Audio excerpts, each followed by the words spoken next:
오늘 호세아서 말씀을 통해서 우리가 이 거룩의 주제를 갖고 우리 안에 계신 거룩한 이라는 제목으로 말씀 나누기를 원합니다. 이 거룩이라는 주제는 우리의 신앙에 뗄 수 없는 주제입니다.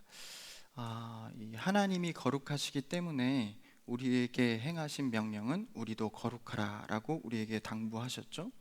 근데 이 거룩이라는 것은 우리가 흔히 생각하는 어떤 경건한 삶, 그리고 또 하나님 앞에 또 성숙한 태도들, 이런 것들을 내포하고 있습니다. 근데 우리가 성도로서 내 자신을 돌보는 그것 이상으로 우리가 이제 공동체의 또 교회의 경건함도 그 거룩에 포함되어 있습니다. 그러니까 우리가 성도로서 하나님의 말씀을 따라 거룩히 사는 것, 그리고 그 공동체를 이루어서 그 거룩을 유지하는 것, 이것이 하나님께서 우리에게 원하시는 거룩 그리고 경건입니다. 오늘의 그 주제를 볼 수 있는 내용 중에 하나는 호세아가 이제 북이스라엘의 지속되는 타락 속에서 하나님의 말씀을 예언적으로 전달하는 모습입니다. 하나님께서 이제 그들이 하나님 곁으로 돌아오지 않고 우상 숭배를 지속하는 모습을 보고 심판에 대한 예언을 하시죠.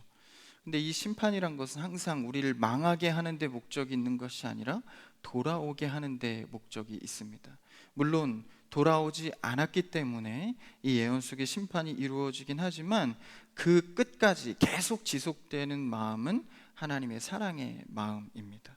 그래서 우리가 이 내용을 토대로 이 거룩하신 이 하나님을 통해서 우리의 거룩은 어떻게 이루어가야 하는지 나눠보기를 원합니다. 이 기독교인들과 비기독교인들의 차이는 사실 분명합니다. 하나님을 믿고 따르면서 세상과 다른 삶을 살기로 작정한 사람들이죠. 근데 간혹가다 이 비기독교인들에게 우리 같은 성도 기독교인들이 비판을 받거나 손가락질을 받는 경우가 있습니다. 근데 그 비판을 자세히 들여다보면 어떠한 차이가 발생하기 때문이죠. 그들이 원하는 이 성도로서의 거룩한 모습.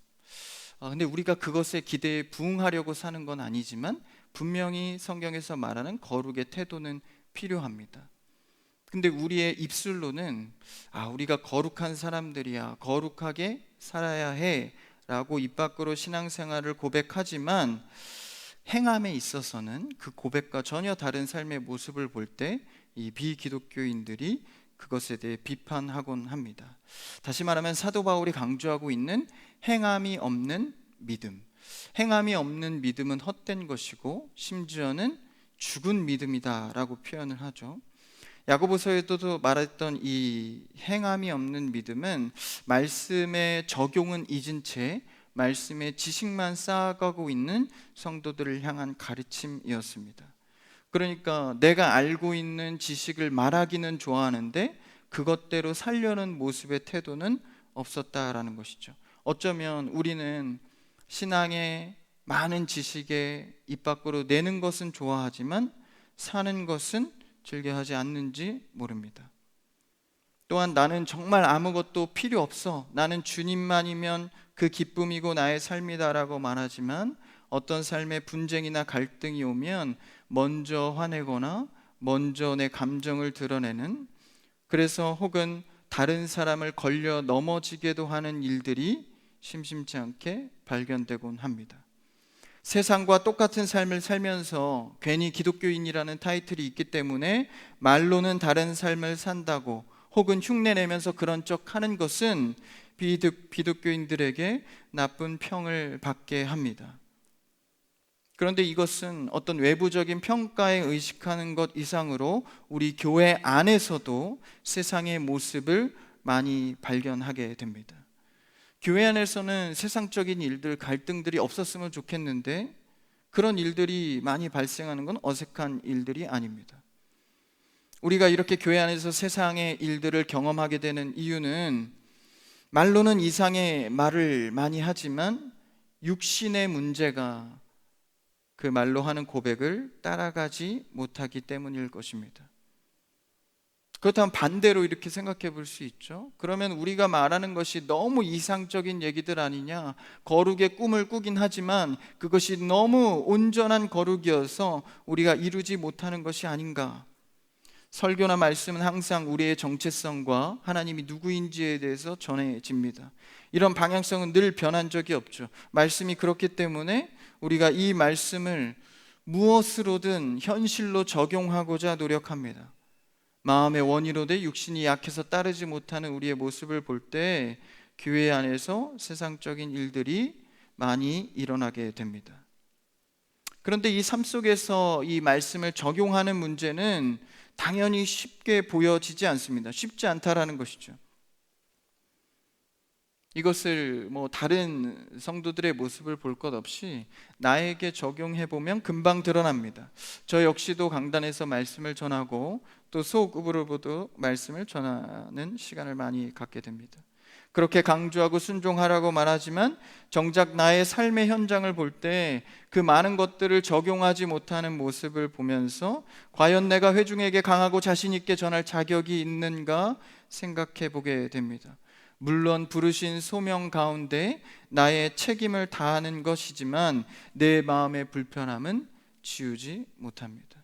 우리 역시도 많은 이들을 전도해야 하고 복음을 전해야 한다고 하지만 과연 내 삶 속에 이 복음을 적용하는 삶이 있는가 들여다볼 때 나의 복음의 전도의 발걸음은 주춤하게 되는 것이죠.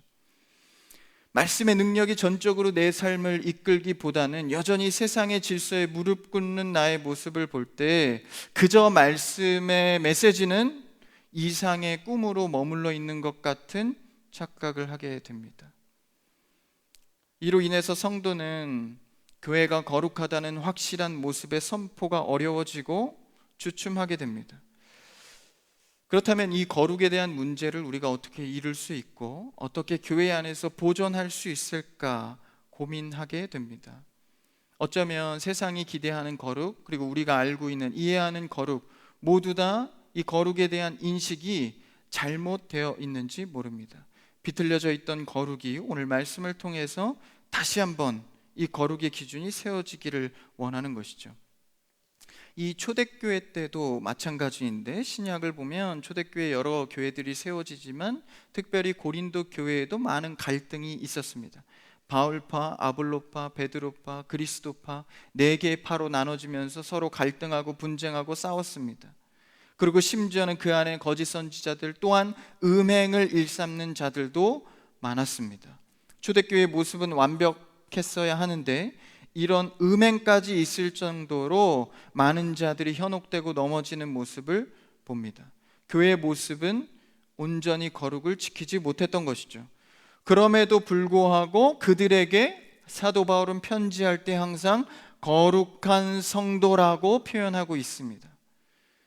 어떻게 이렇게 파가 갈라지고 때로는 음행하고 우상 숭배하는 자들을 향해서 거룩한 성도라고 말할 수 있을까? 오늘 호세아 말씀에서도 그런 장면을 볼 수 있는데요. 오늘 11장 1절을 한번 읽어볼까요? 1절 시작. 이스라엘이 어렸을 때에 내가 사랑하여 내 아들을 애굽에서 불러냈거늘. 이스라엘은 하나님께 사랑받을 만한 모습을 보인 적이 거의 없습니다. 그럼에도 불구하고 이스라엘이 어렸을 때, 이거는 나이의 어림을 말하는 게 아니라 이제 이스라엘이 출애굽해서 최초의 그룹을 이룰 때를 말하죠. 그러니까 하나님에 대한 지식 정보가 전혀 없을 때입니다. 그때부터 이미 하나님은 그들을 사랑했다라고 말하죠. 계속되는 반역 가운데에서도 하나님은 우리를 향한 고백은 늘 사랑이었습니다. 그리고 또 아들이라 칭해 주는 것이죠. 내 아들을 이라고 1절에 표현하고 있죠. 이런 자들을 위하여 또 하나님께서는 11장 9절 오늘 말씀의 끝절에 보면 거룩한 하나님으로 너희 가운데 거한다라고 말하고 있습니다. 죄인인 거룩하지 못한 우리에게 거룩한 하나님이 거하여 주신다. 이것이 과연 이론적으로 현실적으로 우리가 믿을 수 있는 일일까요? 죄인인 우리, 늘 반역하는 우리에게 그 거룩하신 반역과 욕심과 절망이 없는 그 하나님이 우리 안에 거하여 주신다라는 것이죠. 그 이유가 무엇일지 오늘 우리가 말씀을 통해 살펴보기 원합니다. 우리가 완벽히 거룩할 수 없다는 것은 나 스스로도 잘 알고 있습니다. 그런데 우리는 내가 거룩할 수 없다고 해서 이 거룩의 꿈, 이상적인 거룩의 꿈을, 경건의 이상을 버려서는 안 됩니다. 내가 완벽해질 수 있어서가 아니라 하나님이 거룩하신 분이고 그 분이 내 안에 거하여 주신다고 하기 때문에 우리는 이 거룩의 이상을 아무리 이룰 수 없고 힘들어도 오늘도 죄인의 모습이지만 이 이상의 꿈을 버려서는 안 된다라는 것이죠.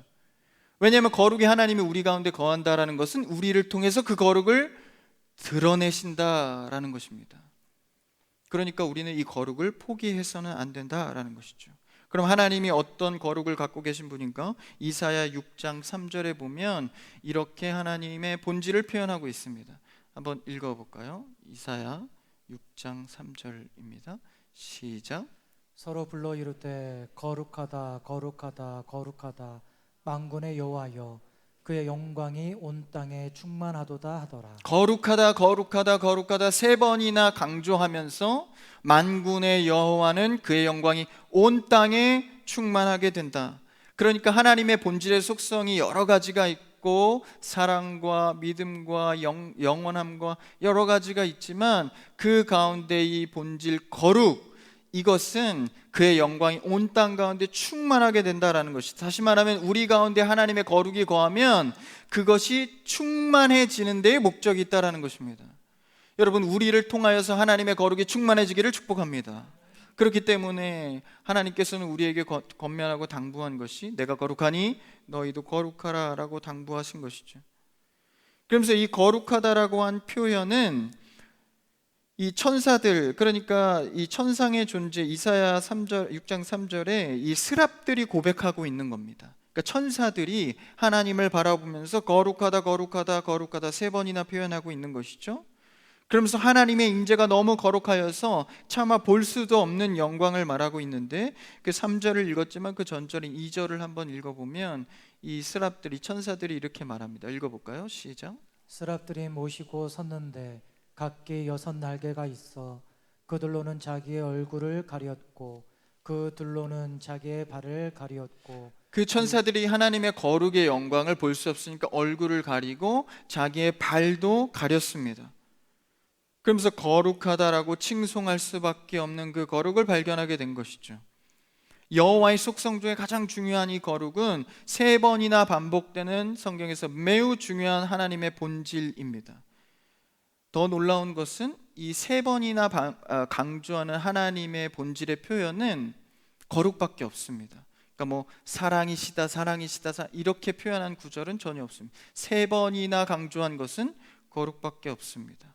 그리고 계시록에서도 이 거룩을 3번 표현했고 이 이사야서에서도 이 거룩을 3번 표현했습니다. 그러니까 이것은 하나님의 본질은 거룩이라는 것을 분명하게 우리에게 보여주고 있는 것이죠. 이 거룩의 하나님이 이 성전, 그러니까 여호와의 자녀들 백성들이 모인 곳에 임할 때는 그 영광이 이 전을 통해서 거룩하게 드러난다라는 것입니다. 여러분, 우리가 모인 이곳에 주의 거룩이 드러나지기를 축복합니다. 그렇다면 우리도 하나님의 임재를 갈망하고 그 임재 가운데 늘 살아간다라고 말한다면 하나님의 그 당부처럼 우리도 거룩한 삶을 이상적일지라도 날마다 따라가야 합니다. 어렵더라도 하나님 안에서 씨름해야 하는 것이죠. 그래서 우리 이 거룩한 공동체 교회는 아무리 이상적인 꿈의 거룩이라 할지라도 이 목표와 이 표대를 버려서는 안 됩니다. 아무리 주변에서 위선적이다, 가식적이다, 왜 고백한 대로 살지 못하냐라는 인간적인 비판을 한다 할지라도 우리는 이 거룩의 꿈을 버려서는 안 됩니다. 계속 현실의 문제에 다가와서 힘들다 할지라도 고민하고 씨름해야 합니다.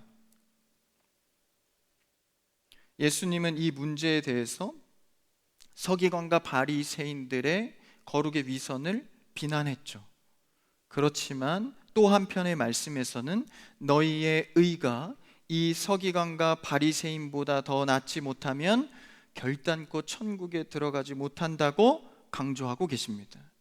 물론 우리의 위선적인 모습들은 비판받을 수 있지만 그렇다고 이 거룩의 꿈을 포기해서는 안 된다라는 것이죠. 그래서 우리는 세상 안에 있지만 세상에 속한 자가 아니기 때문에 세상과 분리되는 거룩을 실현해 가야 합니다. 여러분은 삶의 많은 시간과 현장 속에서 얼마나 거룩의 문제를 고민하고 계십니까? 그래서 하나님의 거룩하심이 내 삶 구석구석에 드러나도록, 하나님의 영광이 드러나도록, 나타나도록 우리는 신앙생활 속에 이 경건의 모습과 태도를 갖추어야 합니다. 혹자는 마음이 중요하지 태도나 겉모습이 뭐가 중요하냐라고 말할 수 있지만 결국 마음에 심은 씨앗은 겉으로 열매 맺어 드러나게 되어 있습니다. 그래서 우리의 모습은 연약하고 이 죄에서 이겨낼 수 없는, 거룩을 이룰 수 없는 모습이라 할지라도, 신실하게 살기 어려울지라도 말씀을 붙들고 매일매일 씨름해야 합니다. 말씀의 역사를 보면 누가 온전히 이 거룩을 살아낸 자가 있습니까? 이스라엘 대표라고 할 수 있는 조상들, 아브라함이나 모세, 다윗, 다 여러 번 넘어지고 거룩의 문제 앞에 늘 힘들어 했습니다.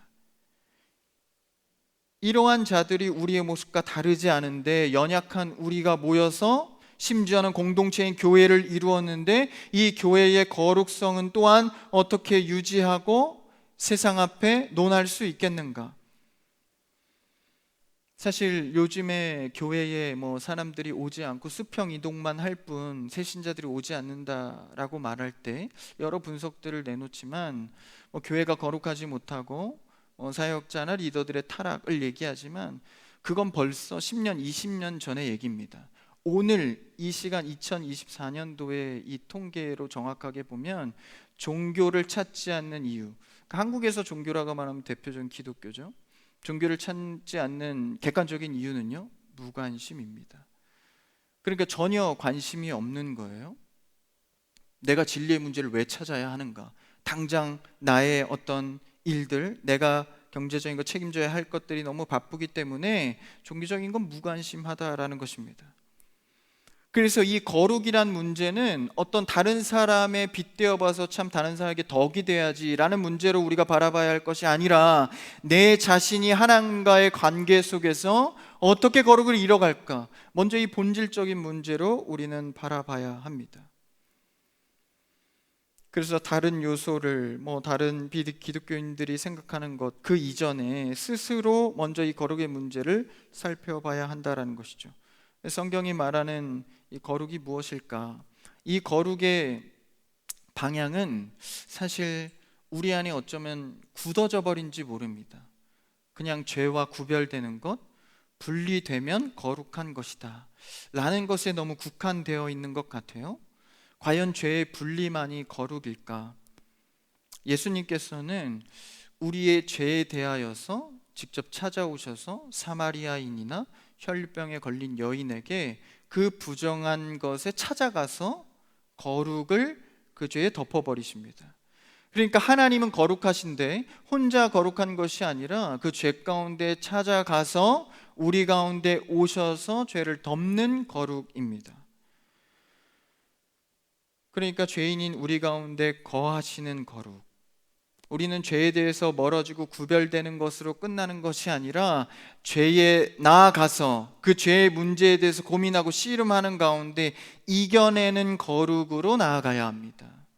피하고 분리되는 것으로 끝나는 것이 아니다라는 것이죠. 그래서 오늘 말씀에서 그 내용을 잘 실어주고 있습니다. 한번 호세아 본문으로 돌아와서 3절과 4절을 읽어볼까요? 3절 시작. 그러나 내가 에브라임에게 걸음을 가르치고 내 팔로 안았음에도 내가 그들을 고치는 줄을 그들은 알지 못하였도다. 내가 사람의 줄 곧 사랑의 줄로 그들을 이끌었고 그들에게 대하여 그 목에서 멍에를 벗기는 자같이 되었으며 그들 앞에 먹을 것을 두었노라. 하나님의 사랑은 계속해서 그들에게 공급해 줬다라는 것이죠. 가르치고 내가 누구인지를, 그리고 내가 너희를 보호하고 그들이 알지 못하였다 할지라도 내가 이 사랑의 줄은 놓지 않고 계속해서 돌봤다. 이스라엘의 배신 가운데에도 반역 가운데에도 하나님의 거룩은 늘 그들 가운데 거했다라는 것이죠. 그러면서 5절에 보면 내게 돌아오기를 싫어하니 이제 심판이 임하는 거죠. 아수르 사람이 그의 임금이 될 것이다. 애굽에 가는 것도 싫고 그렇다고 하나님에 가는 것도 싫고, 그러니 내가 결정한 심판은 아수르를 통해서 너희가 포로가 되는 것, 그것을 예언하고 있는 것이죠. 이 예언에도 불구하고, 그럼에도 불구하고 이스라엘은 꿈쩍하지 않습니다. 한번 7절을 읽어볼까요? 7절 오늘 보면 시작. 내 백성이 끝끝내 내게서 물러가나니 비록 그들을 불러 위에 계신 이에게로 돌아오라 할지라도 일어나는 자가 하나도 없도다. 이렇게 사랑으로 베풀고 돌보고 계속해서 예언하고, 심지어는 너희가 이렇게 돌아오지 않으면 심판이 있을 것이다, 포로로 잡혀갈 것이다 라고 말하지만 끝끝내 내게로 오지 않고 물러갈 뿐이며, 또한 그것에 대해 반응하는 자, 일어나는 자가 없었다라는 것이죠. 이스라엘의 미래는 계속해서 어두워져만 갑니다. 희망도 없어 보이는데 계속해서 하나님은 그러한 자들을 향해서 돌아오라 말씀하시죠. 그런데 그럼에도 불구하고 단락이 나눠지면서 8절에서 그럼에도, 8절을 한번 읽어볼까요? 에브라임이여 시작.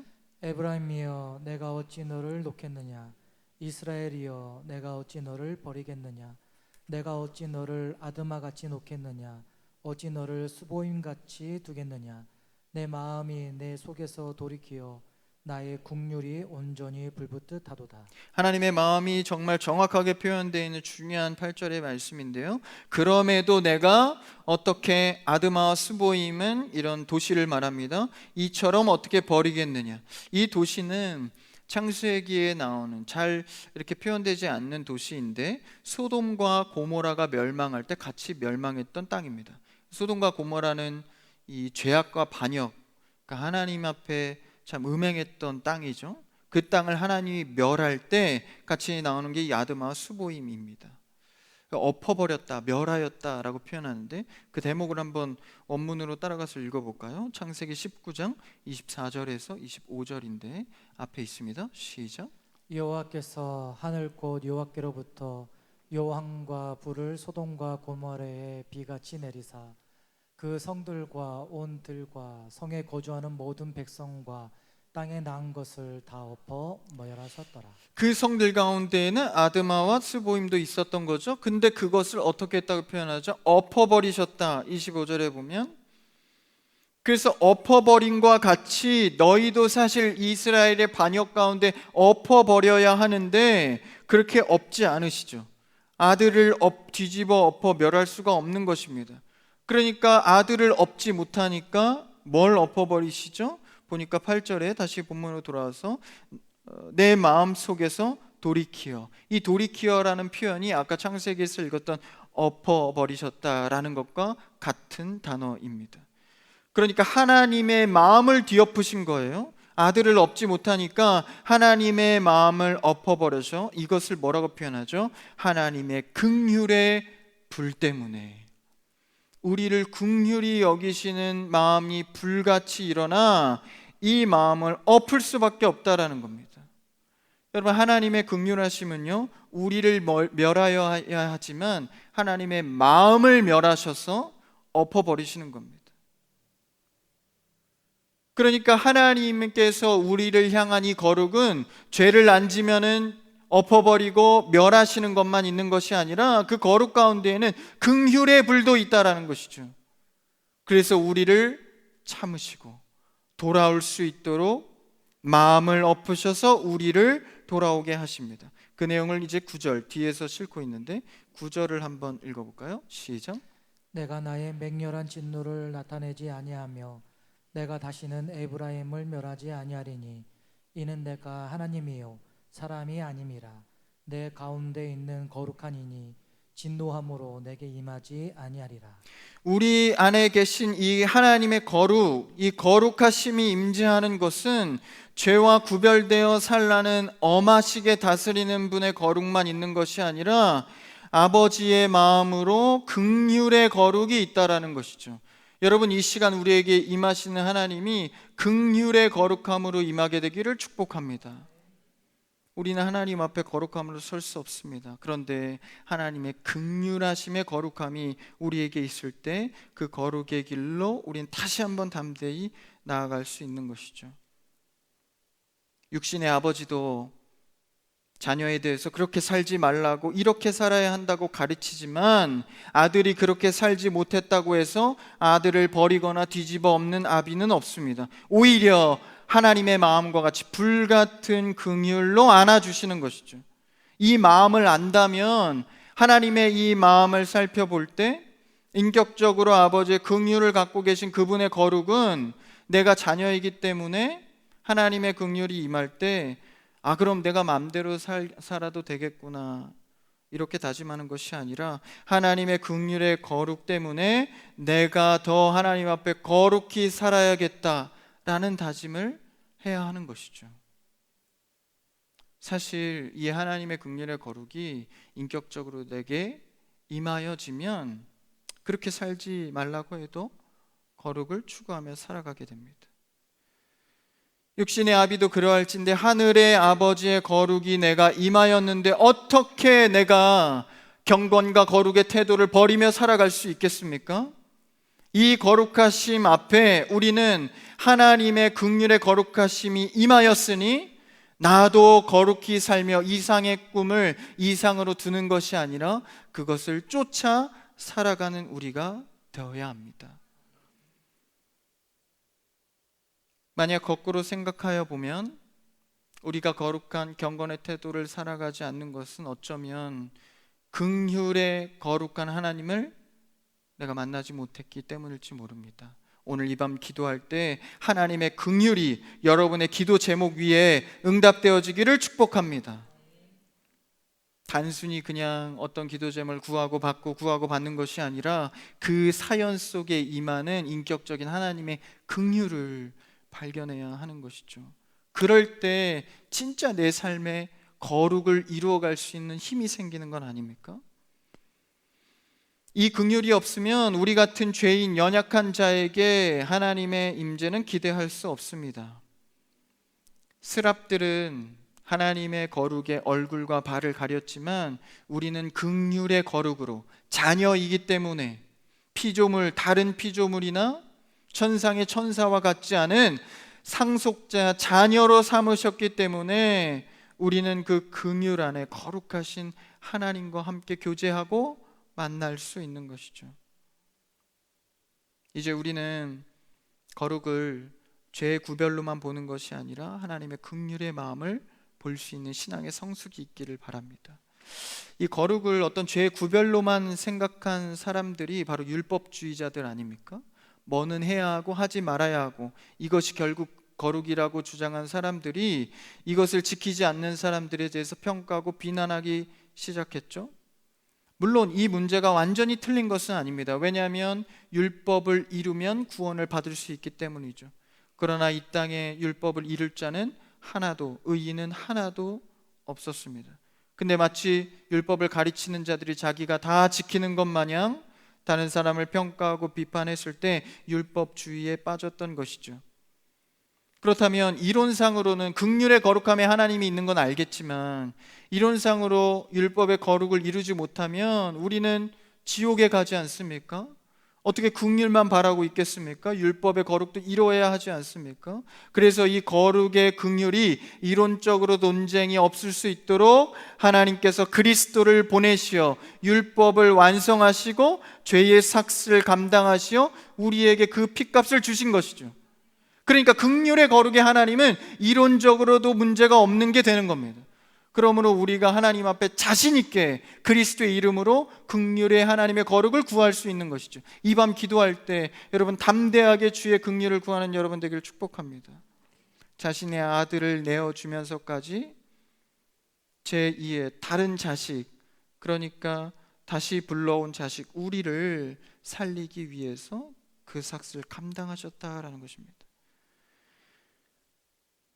우리는 이 하나님의 긍휼하신 거룩으로 다시 한번 나도 거룩하기를 힘써야 합니다. 죄 가운데 씨름하고요, 긍휼 앞에 빚진 자로서 날마다 교회의 거룩을 위해서도 힘써야 합니다. 내 개인의 거룩을 넘어서 이 성도의 그룹인 교회 안에서 주의 거룩하신 충만하심이 있기를 바랍니다. 그래서 아무리 부족하여도 하나님은 자신의 거룩을 우리를 통해서 드러내기를 원하시거든요. 그래서 이 땅에 보낸 이유를 거룩하게 사는 것이 목적이라고 할 정도로 우리를 거룩하게 살게 하심을 통해서 하나님을 드러내십니다. 그게 바로 교회인 것이죠.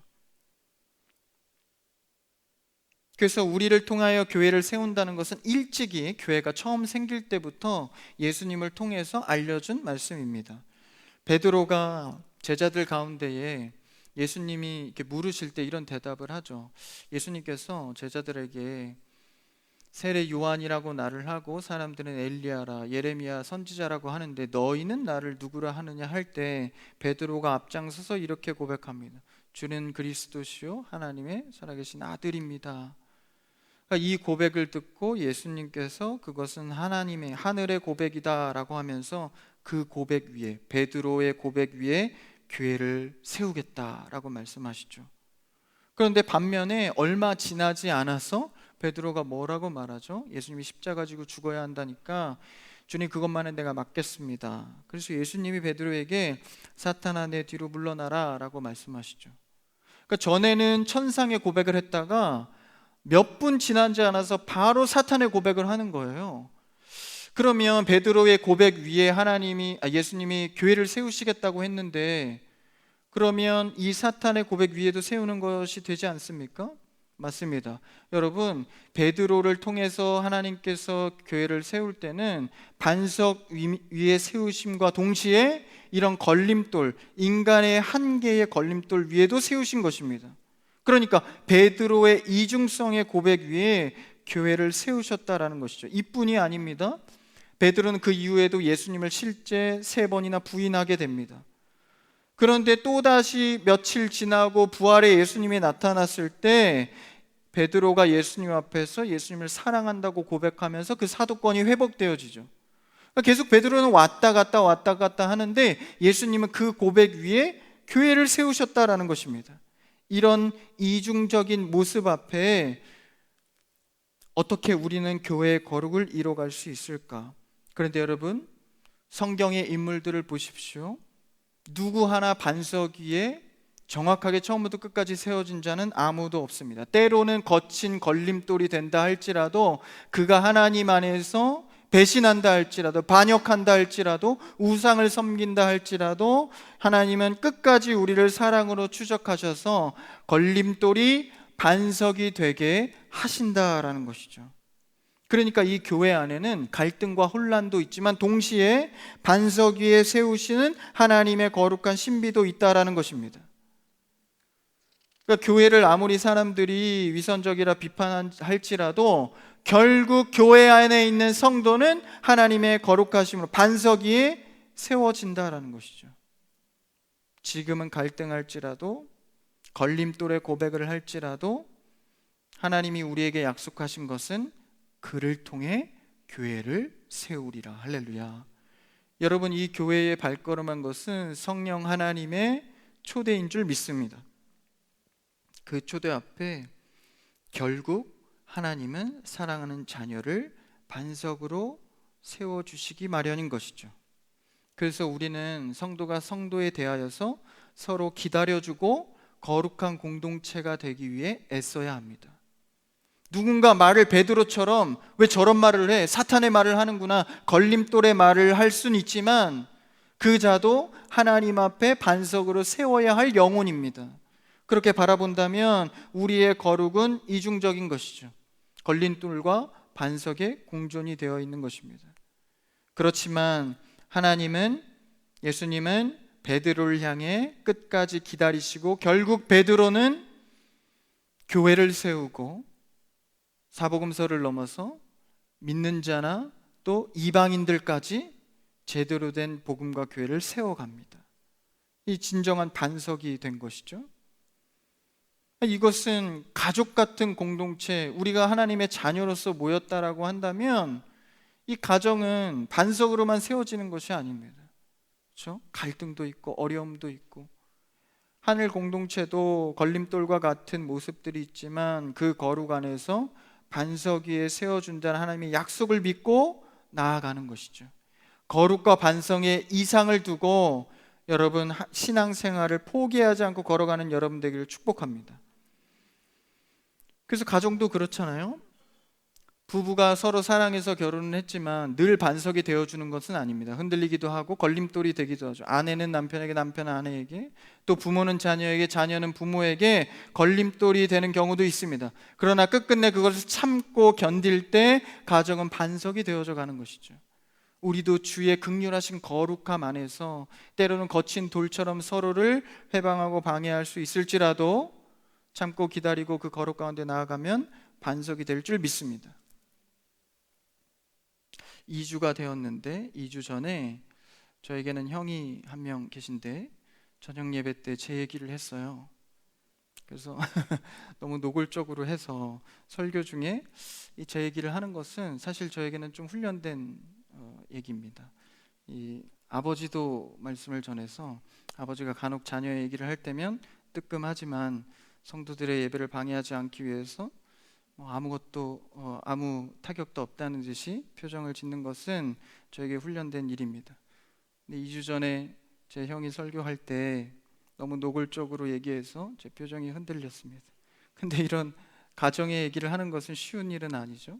저는 참 도전이 된 것이 저 자신의 그런 약한 부분을 저렇게 강단에서 얘기하다니, 그것까진 좋았지만 제 얘기를 하면서 저까지 낮아지게 하는 것은 그렇게 좋은 일은 아니었습니다. 가정이 목회로 부유하지 못함을 힘들어하는 형을 보면서 생각이 틀려 먹었다라고 말했다는 저의 모습이 거짓은 아니었기에 부정할 수 없었습니다. 그래서 그 모습을 돌이켜 생각해 보면서 형은 저에게, 저는 형에게 서로에게 걸림돌이 된 것 같기도 합니다.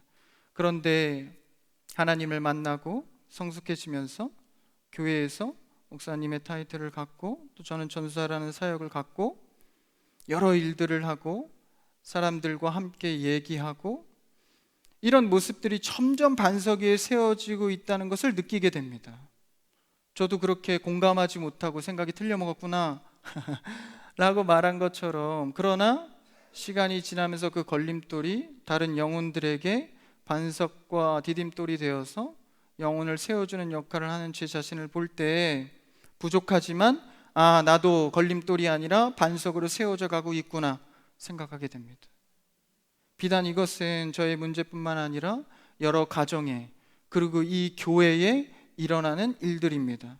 서로에게 걸림돌이 되거나 부딪힘이 될 때 우리는 반석 위에 세우는 것이 참 이상적인 일이구나, 반석 위에 교회를, 가정을 세우는 것이 남의 일이고 꿈 같은 일이구나 생각할 것이 아니라 이 걸림돌을 통하여서 하나님이 약속하신 것을 붙들고 나아갈 때 결국 반석 위에 세운 교회처럼 우리의 가정도 세우시리라. 우린 그 믿음으로 나아가는 것이죠. 그래서 우리는 이 반석 위에 세우실 하나님의 긍휼의 거룩함을 기대하면서 하나님의 요구에 날마다 순종하며 나아가야 합니다. 거룩을 이루어가는 소망을 갖고 서로의 걸림돌이 될 수 있다는 사실을 잊지 말고 반석이 동시에 기대된다는 사실. 여러분, 반석만 기대하다가는 실망할 수 있습니다. 오히려 걸림돌이 될 수도 있다는 사실을 알아야 겸손한 성도가 되는 것이죠. 그럴 때 우리는 기억해야 합니다. 하나님의 긍휼, 거룩하다 거룩하다 거룩하신 이 하나님의 긍휼이 내 안에 있기에 반석을 기대하게 되는 것이죠. 여러분, 오늘 이 호세아 말씀을 통하여서 우리는 하나님의 긍휼의 거룩하심을 배우게 됩니다. 그래서 우리는 죄로만 구별하는 거룩에서 넘어서 하나님과 날마다 교제하며 반석을 이루어가는 꿈과 같은 일이 아니라 꿈이 현실이 되는 말씀의 적용이 있기를 축복합니다.